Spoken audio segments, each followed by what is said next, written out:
जय श्री राम दोस्तों, कैसे हैं आप सब। आज आपको एक नए आश्रम का परिचय कराते हैं। यहाँ पे श्री महामंडलेश्वर क्रमगिर जी महाराज रहते हैं और यहाँ पे टिल्ले वाले बाबा की समाधि भी है 500 साल से। तो आज हमने सोचा कि आपको यहाँ पे बाबा जी के दर्शन करवाएं और ये आश्रम भी आपकी नज़रों में आए। तो ये आश्रम है और यहाँ पे बाबा जी की कृपा है और बहुत ही पॉजिटिव यहाँ पे एनर्जी है। तो दोस्तों, अभी बाबा जी से बात करेंगे, कोशिश करेंगे कि आज बाबा जी का प्रवचन आप सबको सुनवाया जाए। तो आशा है कि बाबा जी आज अपना प्रवचन देंगे। तो आगे इस वीडियो में हमारे साथ बने रहिएगा। आज सत्येंद्र भाई भी साथ में हैं और मैं भी इनके साथ आया हूं। मेरा नाम है दिनेश विश्वकर्मा, मैं इनका छोटा भाई हूं। मैं एक सिंगर हूं। मेरा म्यूजिकल वर्क होता है स्टूडियो रिकॉर्डिंग का। और हरीश भाई भी साथ में हैं। बहुत ही बढ़िया जगह, मलकपुर चोबली गांव के आसपास ये आश्रम है। यहाँ पे जंगल ही जंगल है चारों तरफ। 4 किलोमीटर तक आपको जंगल ही जंगल दिखाई देगा जिधर भी आप नज़र घुमाएंगे। तो यहाँ पे बाबा जी ने ये इस वजह से बनाया है कि यहाँ पे मतलब साधना अच्छे से हो सके। बचपन से ही आ रहे हैं। ये बचपन से ही यहाँ पे आए हुए हैं। बाबा जी हरियाणा से आए हुए हैं और बचपन से ही यहाँ पे इस आश्रम में रहते हैं। तो चलिए आगे बने रहिए वीडियो में हमारे साथ।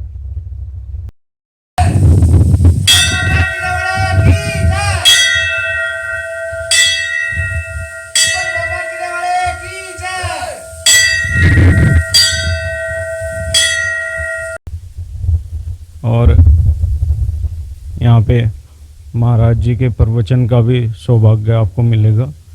ये टिल्ले वाले बाबा की समाधि है यहाँ पे। इनकी शेर की सवारी थी। और अब बाबा जी से मिलवाएंगे आपको। बाबा जी की अमृतवाणी द्वारा आज आपको प्रवचन का सौभाग्य मिलेगा। तो श्री गुरु महाराज जी। बाबा टिल्ले वाले पर आए हैं और ये हमारे गुरु महाराज जी हैं, तपस्वी बाबा। इनका अमृतवाणी, इनका प्रवचन सुने और धर्म लाभ उठाएं। आपके ऊपर भी बाबा टिल्ले वाले की कृपा होगी। तो शुरू महाराज जी अब अपनी अमृतवाणी आपको सुनाएंगे। तो ध्यान करके सुने और पूरा सुने। सबसे पहले आदमी पृथ्वी पर जन्म लेता है, जैसे जन्म लेता है वहाँ की तरफ से बाहर आते हैं पृथ्वी पर, सिर के बल आते हैं। लेकिन पृथ्वी पर आने के बाद सिर ऊपर पैर नीचे, पैरों से चलते हैं। उलट आते ही उलट उलट चश्मा पलट देख। मन का भ्रम मिटाना है, ना कहीं जाना ना कहीं आना, यहीं का यहीं ठिकाना है।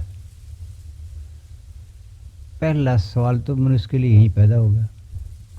आया सिर के बल और चला पैर के बल। अब पृथ्वी पर आने के बाद सबसे पहले वो बोलता है।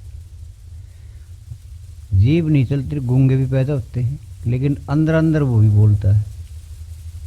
इसका अर्थ शब्द चला हुआ है। शब्द 2.5 अक्षर का है,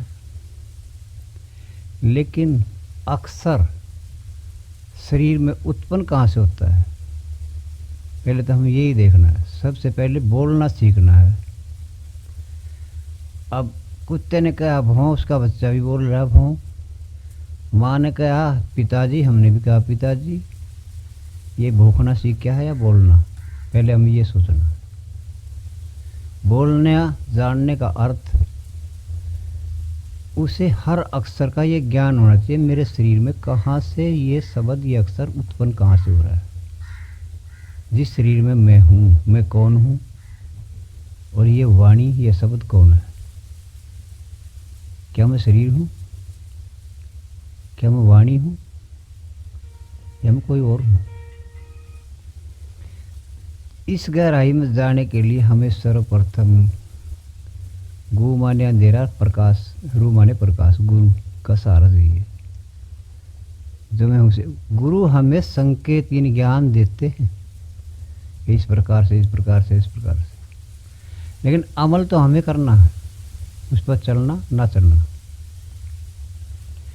अब उसके लिए आत्म मन है, मन से काम, क्रोध, मोह, लोभ, अहंकार उत्पन्न होता है।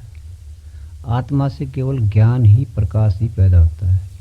शीतलता, सत्य, सबर, संतोष, श्रद्धा, शर्म, सच्चाई, दया, ये आत्मा का गुण है। अब जीव जब तक नहीं समझेगा ये जीव ही है, समझ गया सो ब्रह्म है, और समझने से भी नहीं, उस पर चलना भी होगा। और चलते हुए भी अहंकार या ये धारण नहीं करना कि मैं हूँ ऐसा, या मैं करता हूँ। तो करता है तो भरता भी होगा। इन दोनों से बाहर करते हुए करता, दिन हम नहीं बना रहे, ना हम चला रहे, ना रात बना रहे, ऑटोमेटिक अपना आप चल रहा है। इसी तरह हम भी चल रहे, कोई संचालक कोई और है, उसको हमेशा ध्यान में रखते हुए कर्म करना है। अब मन से उत्पन्न होती है बुद्धि, आत्मा से उत्पन्न होता है ज्ञान। बुद्धि और ज्ञान दोनों एक जगह हो जाए, उस परिस्थिति का नाम है ब्रह्म की तरफ थोड़ा सा प्रकाश हुआ। जिस समय सत्य संग कहते हैं, सत्य में जो संग है ये जीव, आंखें खुली हैं, कान खुले हैं, सामने से आदमी चला जाता है, लेकिन एकाग्र तो उसे पता ही नहीं कौन गया। दूसरा आगे बोलता है वो गया, भाई ध्यान नहीं। क्यों? ध्यान कहीं और था। आंखें भी नहीं देख सकी, कान भी नहीं सुन सके। उस परिस्थिति का नाम ये जीव ब्रह्म में लीन है। उस समय उस समय का नाम सत्संग है। सत्य में संग था ये जीव, उसका नाम है सत्संग। सत्संग की आदि घड़ी, आदि में बुनियाद, उस साधु के रूप दर्शन भले कटे कोट अपराध। जो ऐसा सत्संग करता है वही साधु है। ये आश्रम से साधु, ये तो आश्रम है, गृहस्थ आश्रम है, संन्यास आश्रम, किसी में भी रहते हुए ही कर सकता है। और इस प्रकार से आत्मा के साथ मिलकर चलने से हमेशा ज्ञान वर्धक होगा। कर्म प्रधान, ईश्वर पार, ज्ञान अथा। जितना कर्म करेगा मानव उतना ही पालेगा। ईश्वर का कोई अंत नहीं है, कोई पार नहीं है, तो इसलिए ज्ञान की भी कोई सीमा नहीं है। और कर्म जितना करे उतना पालो। करते करते युग बीत जाए, जितना बढ़ोगे उतना ही ज्ञान होगा। रत्नागर से वाल्मीकि बन लो, या हिरण्यकश्यप से जैसे राक्षस बन लो। जय विजय से हिरण्यकश्यप क्या हुए? हिरण्यकश्यप। भानु प्रताप बलू। तो रावण कर्म के अनुसार वही जय विजय थे, विष्णु द्वार पर। तो कर्म करते करते आदमी कहीं से कहीं तक जा सकता है। और गिरने वाला कर लो या ऊपर जाने वाला, ऊपर नीचे कहीं नहीं है, कर्म ही प्रधान है, वही ऊपर है। से जैसा भी कर्म करो। इसलिए मनुष्य को इधर उधर भटकने की कोई आवश्यकता नहीं है।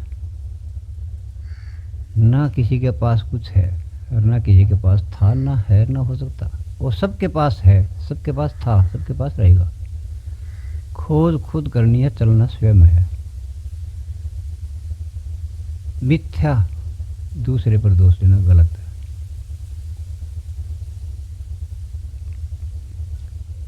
और फिर यहाँ सामान्य पृथ्वी पर वैसे सामान्य भी देखा जाए, पर हित समान ना है कोई भी धर्म दूजा,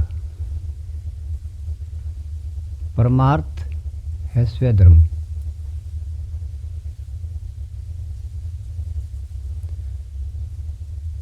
प्रकृति प्रत्यक्ष प्रमाण।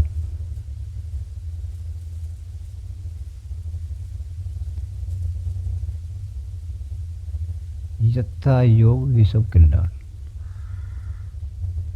सत्यनिष्ठा श्रेष्ठ कर्म।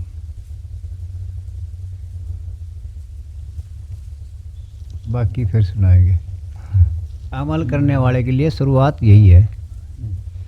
जब आत्मा के साथ मिलकर जीव कर्म करेगा तो उसे किसी दूसरे से पूछने की जरूरत नहीं पड़ती। कुछ भी करने से पहले सोचते ही अंदर से तुरंत निर्णय देगा न्यायकारी, जिसे हम न्यायकारी कहते हैं। ये भी झूठ है कि भगवान निराकार है, दिखाई नहीं देता। दिखाई देता, निराकार भी है, साकार भी है। मिलता है जिस रूप में याद करते हैं उसी रूप में, ये सत्य है। अगर इसी प्रकार आत्मा की आवाज़ को सुनते सुनते हम उसके साथ चलते रहें, कुछ भी करने से पहले सोचते ही अंदर से आवाज़ आती है ये कार्य गलत है, वहीं रुक जाना चाहिए। जो सत्य की तरफ संकेत है उसी पर चलना चाहिए। दुख तो बुरे कार्य में भी आते हैं, दुख अच्छे कार्य में भी आते हैं। और केवल ना बुरा कर रहा ना कर अच्छा कर रहा, केवल अपना ही प्रसार कर रहा, उसमें भी दुख आते हैं। और सभी में से श्रेष्ठ कर्म तो वही है जो आत्मा की आवाज़ से उत्पन्न हुआ। सही निर्णय वही है और उसी पर चलना चाहिए, उस पर चलते हुए कर्म करना चाहिए। यही श्रेष्ठ है। जितना हम आगे बढ़ेंगे उतना ही उसका ज्ञान हो जाएगा। ज्ञान की कोई सीमा नहीं, ईश्वर का कोई पार नहीं। करते चलो, यही आवश्यकता है। दोस्तों, बाबा जी महाराज के आज अमृतवाणी आपने सुनी, इसे आगे भी शेयर करें। और आगे फिर महाराज जी की जब कृपा होगी और नया उपदेश आपके सामने सुनवाऊंगा। आप इंतज़ार करें और चैनल को सब्सक्राइब अवश्य कर ले।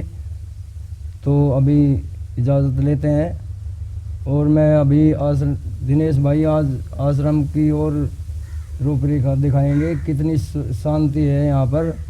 बाबा जी बिल्कुल अकेले यहाँ पर तपस्या करते हैं, तो दिखाते हैं। चलो, न तो कोई निर्माण कार्य है। ये ओडापुर चौबली और मलकपुर का जंगल है। यहाँ पर आप अगर सौभाग्य मिले तो ज़रूर आए। टिल्ले वाले बाबा की महिमा परम्पार है दोस्तों। तो ये जो असली संत होता है, ये उसके गुण होते हैं। बाबा कर्मगिरी जी महाराज हैं ये। इन्होंने अपना नाम बताने से इनकार किया था, मैं बता रहा हूँ। ये इनका धोना है, अंदर दिखाता हूँ।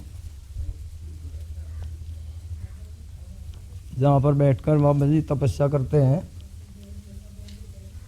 यहाँ पर भी मत्था टेक लेते हैं। यहाँ बैठकर बाबा जी अकेले ध्यान में बैठते हैं। ये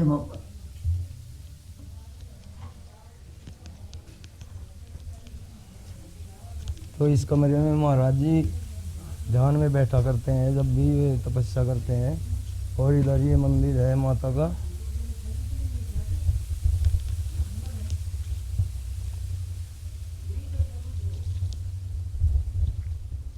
जय श्री। ये इधर भैरवनाथ जी हैं। जय हनुमान बजरंगबली जी, जय भैरवनाथ जी की। और अंदर ये माता लक्ष्मी है। दर्शन कर ले माता के। अभी निर्माण कार्य चल ही रहा है दोस्तों। धीरे धीरे महाराज जी निर्माण कार्य करवा रहे हैं, ऊपर भी काम अधूरा पड़ा है अभी। इन्होंने हिमाचल में भी एक आश्रम बनवाया है करमगिरी महाराज जी ने, वहाँ पर भी आते जाते हैं। तो अभी विराम लेते हैं दोस्तों। आगे और वीडियो बाबा जी ने कहा है, इशारा दे दिया है उन्होंने कि आगे और मैं एक प्रवचन, जब उनका मन होगा वे मुझे बुला लेंगे। वैसे तो आना जाना लगा ही रहेगा यहाँ पर, तो इनका अगला प्रवचन जब भी होगा मैं आपको ज़रूर सुनवाऊँगा। चैनल को सब्सक्राइब करें। जय बाबा नीम करोली महाराज जी की, जय टिल्ले वाले बाबा की, जय श्री राम, जय हनुमान जी की।